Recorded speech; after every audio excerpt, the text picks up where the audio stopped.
Em 1962, em Pike County, no Kentucky, um homem foi multado por servir o próprio presunto curado no casamento da filha.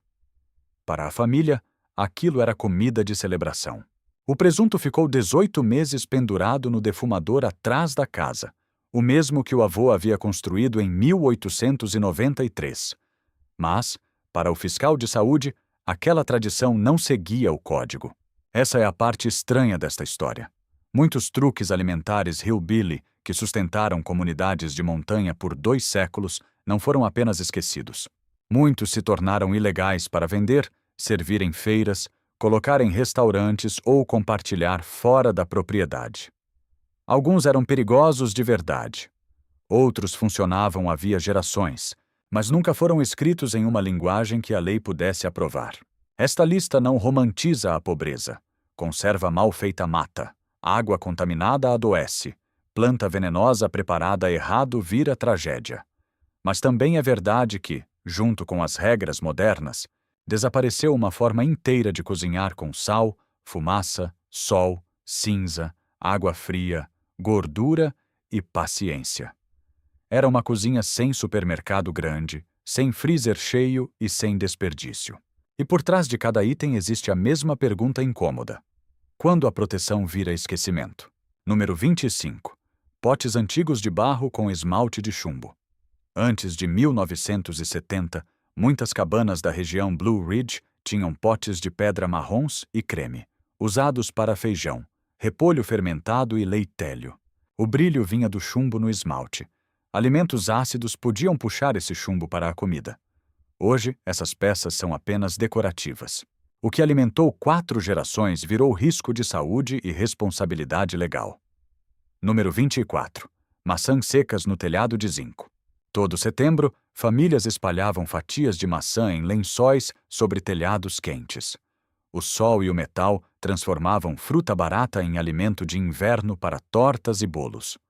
Hoje, para venda, frutas secas precisam de ambiente controlado, temperatura documentada e regras de segurança. A maçã que salvava o inverno agora precisa de papelada. Número 23. A casa da nascente. Antes da geladeira elétrica, muitas propriedades tinham uma pequena construção de pedra sobre água corrente. Ali ficavam leite, manteiga, queijo e carne, resfriados naturalmente. Pelas normas modernas, laticínios vendidos ao público exigem temperatura controlada e fonte de água aprovada. A nascente cristalina passou a ser vista como possível risco biológico. Número 22. Canjica feita com cinza de madeira. A verdadeira hominy dos Apalaches era feita com milho seco de molho em água misturada com cinza peneirada. A alcalinidade soltava a casca, inchava o grão e liberava nutrientes. Hoje, para venda, é preciso usar ingredientes padronizados e certificados. O resultado pode ser parecido, mas a cinza da avó não vinha com etiqueta nem lote. Pausa rápida. Repare no padrão. Nada aqui nasceu de abundância. O segredo era prolongar a vida dos ingredientes. Fruta virava reserva. Leite ficava frio na água. Milho duro virava canjica macia. A cozinha antiga não perguntava primeiro se era bonito. Perguntava se ainda podia alimentar alguém. Número 21. Manteiga de maçã em tacho de cobre. No outono, famílias inteiras mexiam maçãs em tachos de cobre sobre fogo de lenha por horas. O resultado era uma pasta escura, densa, com cheiro de canela, fumaça e tarde fria. Durante décadas, ela foi vendida em feiras locais. Depois, o fogo aberto virou problema. Temperatura sem registro, tacho exposto ao ar e risco de cinza na comida. Muitos festivais trocaram lenha por gás e aço inoxidável. A receita continuou, mas os antigos dizem que o sabor mudou. Número 20. Presunto curado no defumador da família. Um pernil pendurado por 18 meses perdia quase metade do peso. A parte externa virava uma crosta escura, às vezes coberta por um mofo que os moradores chamavam de flor. Para eles, era sinal de cura correta. Hoje, para vender presunto curado, entram inspeção, teste de pH, controle de atividade de água e instalação licenciada. O presunto ainda existe, mas quase sempre nasce em prédios aprovados, tentando imitar o silêncio do velho defumador. Número 19. O defumador da família. O defumador era uma das construções mais importantes da fazenda de montanha.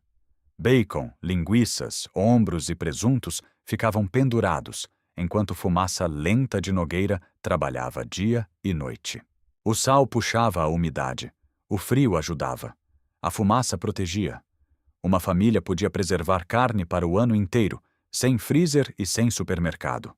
Pelas regras atuais, chão sem vedação, falta de monitoramento e ausência de plano sanitário transformam tudo em risco regulatório.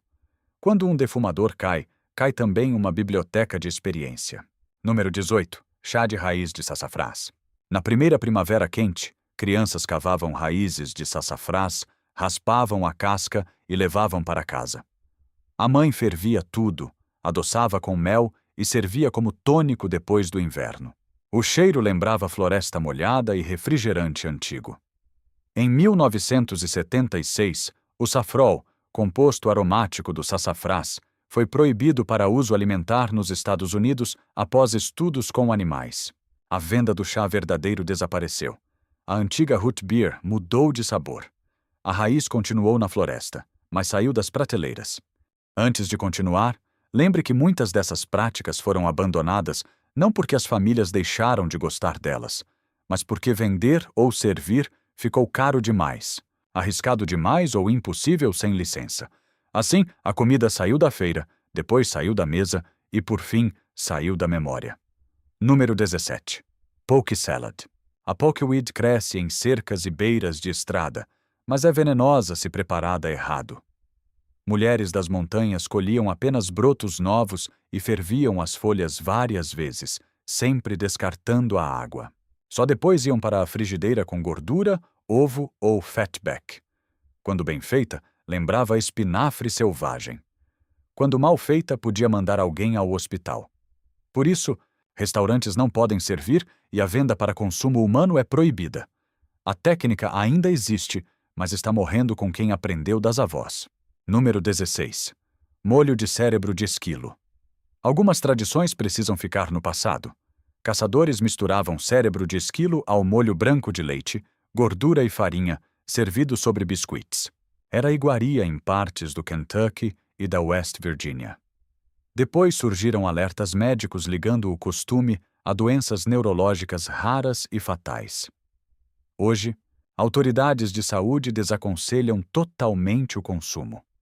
O prato aparece em livros antigos como tradição, mas nos tempos modernos virou aviso. Número 15. Rampas selvagens. Todo abril, famílias subiam em costas úmidas para colher rampas, um alho poró selvagem das montanhas. Eram fritas com ovos e bacon, guardadas em conserva ou vendidas na beira da estrada. Para muitas casas, eram a primeira comida verde depois de meses de inverno. Quando restaurantes descobriram o ingrediente, o preço subiu e as plantas começaram a sumir de áreas públicas. Hoje, a colheita é proibida ou limitada em muitos lugares. O que era comida gratuita virou produto de luxo, vigiado por permissões e multas. Número 14. Abate comunitário de porcos no quintal. De outubro a dezembro, famílias se reuniam para abater porcos, escaldar, raspar, cortar e dividir carne. Ninguém pagava em dinheiro. O pagamento era trabalho e vizinhança. Cada casa levava presunto, gordura, linguiça e torresmo. As crianças observavam e aprendiam de onde vinha a comida. Hoje, quando carne sem inspeção sai da propriedade original, entram leis federais e estaduais. Vender. Trocar ou distribuir pode virar violação séria. A prática que alimentou comunidades foi empurrada para a informalidade. Pausa rápida. Aqui aparece a grande diferença entre a lei moderna e a cozinha antiga. A lei pergunta: quem certificou, qual foi a temperatura, onde está o registro? A cozinha antiga perguntava: quem sabe fazer, quem já fez antes e quem vai dividir a comida depois? Número 13. Melaço de sorgo em fogo aberto. No sul montanhoso, famílias prensavam cana de sorgo e ferviam o caldo verde em grandes tachos sobre lenha. O líquido virava xarope âmbar. doce, profundo e levemente defumado. Ia sobre biscuits, pão de milho e panquecas simples. Para quem cresceu com isso, a fumaça era parte da receita. Para a venda comercial, o fogo aberto se tornou problema. Temperatura sem documentação, operação exposta ao ar e difícil certificação. Algumas famílias ainda fazem para consumo próprio, mas vender um pote antigo ficou quase impossível. Número 12. Chucrute em pote de pedra. Um pote grande recebia repolho picado, sal e uma pedra limpa para manter tudo submerso. Depois ficava semanas fermentando na cozinha. A fermentação láctica criava acidez suficiente para impedir muitas bactérias perigosas. A ciência é sólida, e muitas famílias passaram invernos inteiros comendo esse alimento sem problema. Mas as regras comerciais pedem teste de pH, ambiente adequado e licença. A cozinha antiga media pelo cheiro, pela espuma e pelo gosto. A moderna exige número, formulário e assinatura. Número 11. Gordura de urso para biscuits. Caçadores aproveitavam a gordura do urso negro para cozinhar, e muitas cozinheiras diziam que ela fazia biscuits mais leves do que a banha comum. Uma única caça podia render vários quilos de gordura branca. Em velórios, reuniões de igreja e encontros de família, um bom biscuit podia virar reputação. Hoje, a caça é regulada e a venda de produtos de urso é proibida ou muito restrita. Quem caça legalmente pode usar em casa, mas vender biscuits feitos com essa gordura virou território legal complicado. Número 10. Venda de cogumelos selvagens. Moréus, chantereles e outros cogumelos eram renda de primavera para famílias de montanha. Bastava conhecer os pontos certos e separar o que era seguro. O problema é que cogumelo errado mata. Por isso, muitos estados passaram a exigir certificação para a venda comercial. A razão é compreensível, mas o efeito foi duro. Uma pequena economia informal desapareceu. Os cogumelos ainda brotam nos mesmos lugares, mas jovens já não aprendem onde procurar, porque os velhos coletores perderam o mercado. Neste ponto da lista, a sobrevivência fica ainda mais clara. Não estamos falando de comida bonita para a fotografia. Estamos falando de pessoas que olhavam para uma estrada, um rio, uma floresta ou um animal caçado e enxergavam proteína, gordura, caldo e semanas de alimento. Número 9. Carne de animal atropelado. Nas montanhas, deixar carne fresca apodrecer na estrada parecia desperdício. Um veado recém-atropelado podia virar ensopado, caldo ou comida para vários dias. Era aproveitamento, não aventura. Hoje, alguns estados permitem recolher com autorização, outros proíbem. Mesmo onde é permitido, a carne não pode ser vendida, servida em restaurante ou distribuída comercialmente. O problema é provar como o animal morreu, quanto tempo ficou exposto e se houve contaminação. O aproveitamento virou território de licença, formulário e risco legal. Número 8. Tartaruga mordedora. O ensopado de tartaruga mordedora alimentou famílias dos Apalaches e dos Ozarks por gerações. Uma tartaruga grande podia render carne para muita gente, e cozinheiros diziam que cada parte tinha sabor diferente. Era comida de rio, paciência e faca afiada. Hoje, a captura comercial é proibida ou fortemente regulada em muitos estados. Tartarugas crescem devagar, reproduzem lentamente e podem acumular mercúrio e outros poluentes. O prato que antes parecia simples virou questão ambiental, legal e de saúde pública. Número 7. Extrato de baunilha com moonshine. Baunilha real precisa de álcool forte para extrair sabor das favas. Nas montanhas, muitas padeiras usavam moonshine, aguardente de milho clandestina feita por alguém de confiança. As favas ficavam meses no armário e viravam extrato intenso, perfeito para bolos de igreja e tortas de família. O problema não era a baunilha, era o álcool sem imposto e sem autorização. Possuir destilado ilegal pode ser crime federal, mesmo quando usado para cozinhar. Assim, uma técnica doméstica ficou presa às leis contra a bebida clandestina. Número 6. Gambá assado com batata doce. No sul rural, gambá assado com batata doce foi prato de Natal por décadas. Algumas famílias capturavam o animal vivo, alimentavam com milho por alguns dias e depois assavam em panela pesada com batatas ao redor. Para quem não cresceu com isso, parece estranho. Para muitas famílias antigas, era proteína disponível. Hoje, mesmo onde a caça é permitida, vender carne de gambá é praticamente impossível. O sistema de inspeção comercial não foi feito para esse tipo de carne. Sem inspeção, não há restaurante. Sem mercado, a receita virou lembrança de família. Pausa rápida. Essas práticas também mostram que comida era social. Um tacho pedia braços, um porco pedia vizinhos, uma feira pedia confiança. Quando a regra tirava o alimento da venda local, muitas vezes tirava também uma relação entre pessoas que conheciam o nome umas das outras. Número 5. Pau-pau colhido em terra pública. O pau-pau é a maior fruta nativa da América do Norte, com polpa cremosa que lembra banana, manga e baunilha. Amadurece por poucas semanas e estraga rápido. Crianças das montanhas comiam de graça no mato, deixando as mãos pegajosas e os bolsos cheios de sementes. Hoje, em muitas terras públicas, a colheita é permitida apenas para uso pessoal, e vender fruta retirada dessas áreas pode gerar problema. A ironia é que milhões vivem perto dessa fruta sem nunca provar. A fruta não mudou. O acesso mudou. Número 4. Colher e vender noz preta. Todo outono, crianças juntavam nozes pretas, removiam a casca, secavam, quebravam com martelo e vendiam a carne por xícaras. Era trabalho duro, manchava as mãos, mas colocava dinheiro real no bolso. Uma boa árvore podia pagar botas ou presentes de Natal. Hoje, vender noz descascada pode exigir cozinha aprovada ou instalação inspecionada. Grandes compradores pagam pouco e exigem volume. A economia de estrada desapareceu. As árvores ainda produzem, as nozes ainda caem, muitas apodrecem no chão. Número 3. Água de nascente em restaurantes. Pequenos restaurantes de montanha usavam água fria de nascente para café, pão de milho, sopa e bebida. A água tinha sabor mineral e limpo. Alguns clientes diziam que até o feijão ficava diferente. Hoje, fonte não regulamentada exige testes, monitoramento e documentação constante. A razão é clara: água contaminada pode adoecer muita gente. Mas o custo pesa para negócios pequenos. Muitos trocaram a nascente por água municipal ou engarrafada. A comida ficou mais segura no papel, mas perdeu um sabor que a próxima geração talvez nunca conheça. Número 2. Vender conservas caseiras na feira.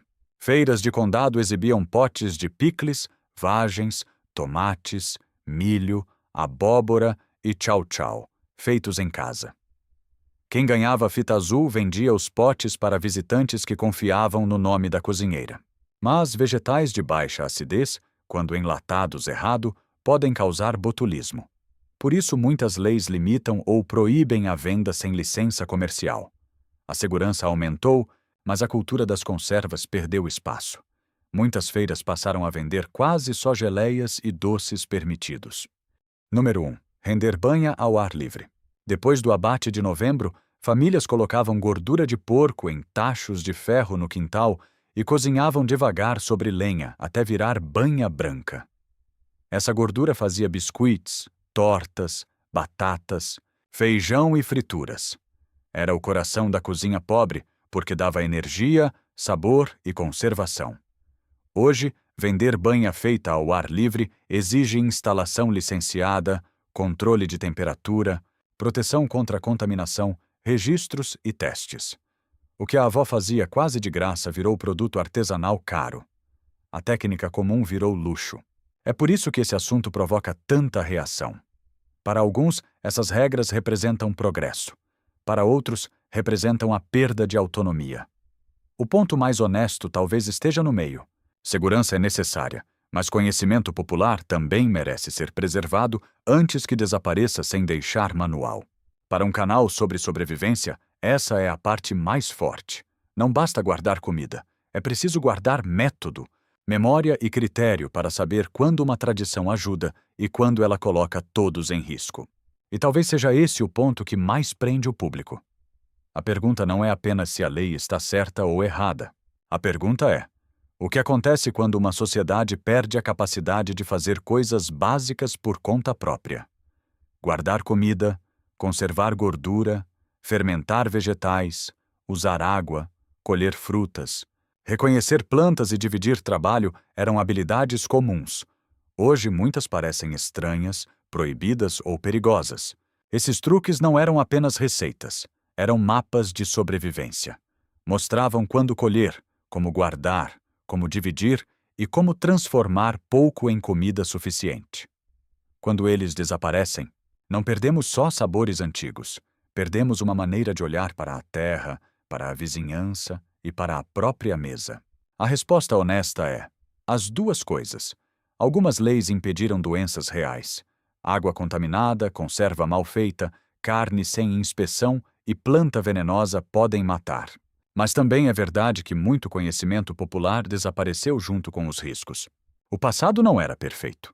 Havia risco em potes bonitos, plantas mal preparadas e carnes sem inspeção.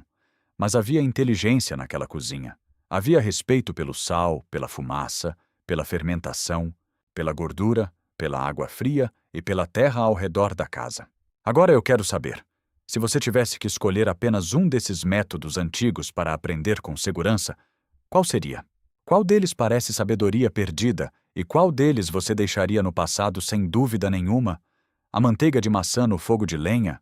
O chucrute no pote de pedra? A canjica feita com cinza? Ou a banha preparada no quintal? Escreva nos comentários. Talvez nossos avós soubessem algo que o mundo moderno esqueceu.